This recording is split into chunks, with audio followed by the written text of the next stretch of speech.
বাদশাহ হারুনুর রশিদের কাছে এক লোক একটি চাতক পাখি বিক্রির জন্য নিয়ে এলো।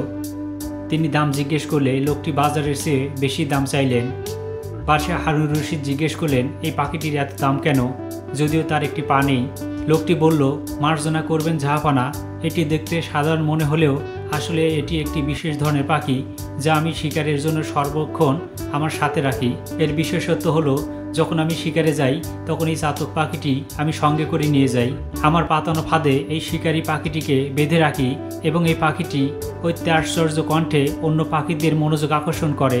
তার এই আওয়াজ শুনে অন্যান্য পাখিরা দলে দলে এসে জড়ো হয়। বলা যায় এটাই হলো এই পাখির বিশেষত্ব এবং এই পাখিটির দ্বারা আমি সমস্ত পাখিদের শিকার করে থাকি। এটাই আমার শিকারের প্রধান ফাঁদ।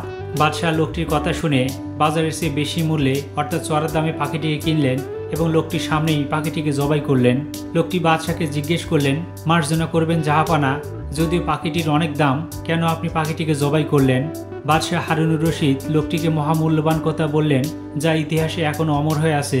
তিনি বললেন যে অন্য জাতির দালালি করার জন্য নিজ জাতির সাথে অনায়াসে গাদ্দারি করতে পারে তার পরিণতি এমনই হওয়া উচিত।